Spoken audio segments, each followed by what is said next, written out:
उता जाँदै गर्दाखेरि कमसेकम यहाँ पसेर उता पुग्नु भएको छ भन्ने लाग्यो। अनि पानी सानी पिएर होइन, कार्यक्रम त हो हिजो अस्तिबाट सुरु भइसक्यो। अब बाहिरबाट आउने गेस्टहरू नेपाल भारतबाट आइराख्नु भएको छ, माउन्ट आबुबाट पनि भर्खरै आउनुभयो।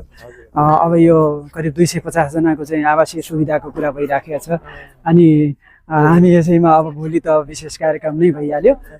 त्यसैले अब विभिन्न जिल्लाबाट आउने क्रम चाहिँ चालु छ, आइराख्नु भएको छ। त्यही भएर अहिलेदेखि आजदेखि तयारी चाहिँ हामीले अस्तिदेखि नै तयारी सुरु गरिसकेका छौँ। अनि अरू चाहिँ एकदम भोलि प्रदेश प्रमुखज्यू 10:30 बजे नै आइहाल्ने कुरा भयो हुनाले हाम्रो 1 बजे नै कार्यक्रम सुरु गर्छौँ। उता प्रवेश गर्दाखेरि दिदीसँग त भेटघाट छ के अरे होइन, अलि अगाडि भएको थियो।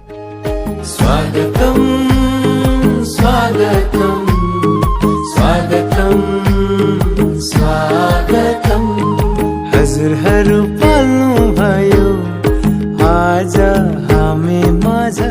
अनि भिसीको जिम्मेवारी पनि प्राप्त भएकोमा पनि विशेष रूपमा अब थप जिम्मेवारी फेरि प्राप्त होस् भन्ने पनि हाम्रो चाहिँ कामना चाहिँ छ।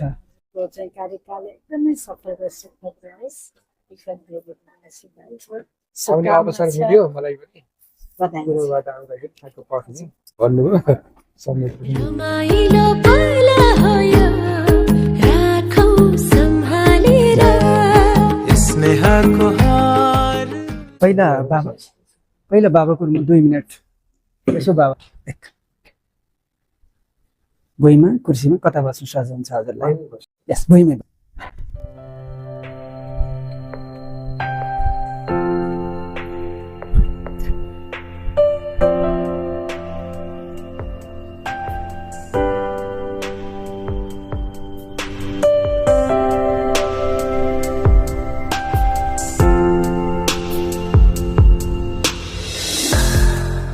संस्कृत विश्वविद्यालयको उपकुलपतिज्यू,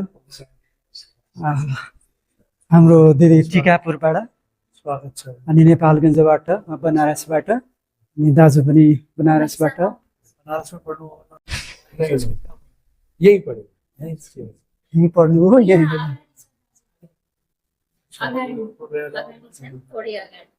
तुलसीपुर र भराइको बिचमा छ।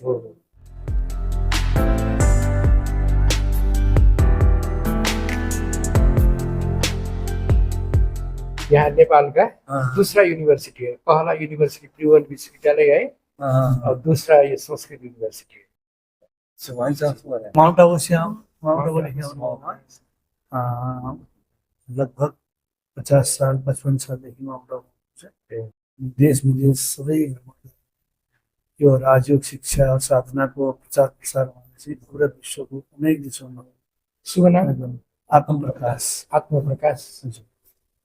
उहाँले चाहिँ यो भ्यालु एजुकेसन मूल्य शिक्षामा अनि यस्तो बाहिरबाट जाने जो पनि दर्शकहरू हुन्छ श्रद्धालुहरू उहाँलाई पनि हामीले धारणाको क्लासहरू जस्तो ब्रह्मकुमारी लाइफ भयो भने यसमा हामीले के चिजहरू धारण गर्नुपर्छ, कसरी आउने अगाडि बढ्ने, आध्यात्मिक क्षेत्रमा हामीले के त्याग गर्नुपर्छ, कसरी हामीले त्यो आध्यात्मिक लाइफमा कसरी इम्प्लिमेन्ट गर्ने भन्ने कुराहरू सम्बन्धमा क्लासमा यम नियमको कुराहरू।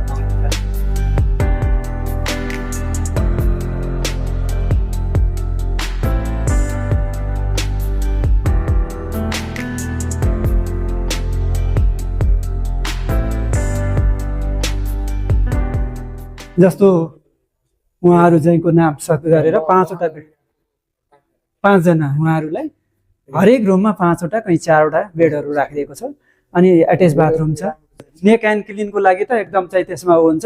अनि हजुरको यो रुमहरू सबै कहाँबाट आउनुभएको छ भन्ने कुरा सबै बाहिरबाट हल यसैलाई प्रयोग गर्छौँ। भोलि यसलाई यो माथिको हललाई हामीले त्यो पनि आवास निवासकै रूपमा प्रयोग गर्दैछौँ। यो हामी बैठक कक्षको रूपमा बनाउँछौँ। यो ब्लकको लागि हजुरको चाहिँ बाहिर आउँदाखेरि यसो बसेर भिजिट गर्ने सम्पत्ति जोडियो यसमा। हो नि मैले आज मेयर साहब पनि आउनुभएको थियो, मैले भने हामी कति चाहिँ तयार भएको छ। अब अहिले यो चाहिँ कमसेकम हामीले 280वटा चेयर राख्ने गरेका छौँ। यो सोफा भएर अहिले त्यति प्रोग्राम चाहिँ त्यहाँ उद्घाटन भइसकेपछि बाँकी सबै सेसनहरू हाम्रो चाहिँ यहीँ चल्छ। यसैमा चलाउँछ। अब हामी कमसेकम 20 गतेसम्म यहाँ हुन्छौँ। अर्को सोच जस्तो भोलि जो आउनुहुन्छ नआउनु भएकोलाई पनि हाम्रो विभिन्न सेसनहरू चल्नुभन्दा अगाडि बिहान उहाँहरूसँग भेटघाट गर्ने, स्नेह मिलन गर्ने, यस्तो व्यक्तित्वहरूसँग साक्षात्कार गराउने त्यो पनि हामीले सोच राखेका छौँ। र साथसाथै यो बिहानीबाट सुरुवात हुन्छ। बिहान अब हाम्रो त 3 बजीबाट ठ्याक्कै सुरु हुने, 3 बजे 4 बजे मेडिटेसन सेसन, अनि त्यसपछि गएर 4 बजीपछि 5 बजीसम्म रिफ्रेस हुने, 5 बजीपछि फेरि मेडिटेसन, त्यसपछि गएर फेरि एवं प्रकारले चाहिँ यो लगभग हजुरको चाहिँ बिहान 3 बजेदेखि बेलुका 10:30 11 बजीसम्म चल्छ। यो सेड्युल यस्तो तयार भएको छ, यस्तो स्थान छ।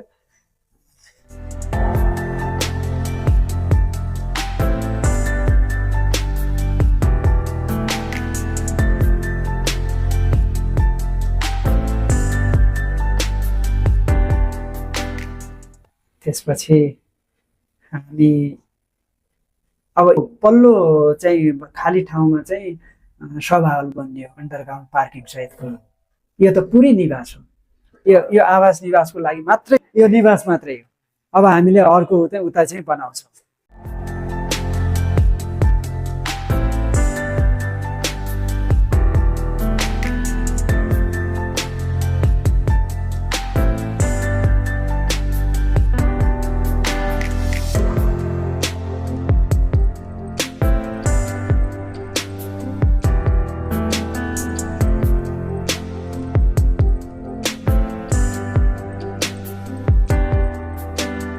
संस्कृत विश्वविद्यालयको उपकुलपतिज्यू गैँडाकोटबाट फर्किँदै गर्दा अनि बाटोमा सम्पर्क गरेँ, कता हुनुहुन्छ भिसा भनेको। अनि म चाहिँ फर्किँदैछु, अनि मैले निवेदन गरेँ त्यसो बाटो यही पर्छ हजुर, एकछिन यसो पसेर जाउँ भनेर। म हाम्रो यहाँ हुनुभएको दिदीहरूको परिचय गराउँछु।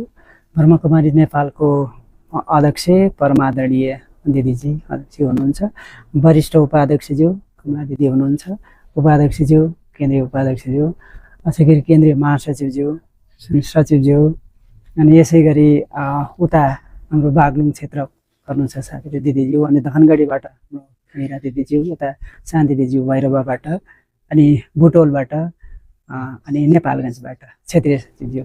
यहाँ क्षेत्रीय र केन्द्रीय टिम चाहिँ अहिले यहाँ बसिरहेको छ। यताको क्षेत्रीय प्रमुखहरू, यताको केन्द्रीय हजुर केन्द्र पनि क्षेत्र पनि सबै हुनुहुन्छ। काठमाडौँ तिलक भाइजीहरू छ।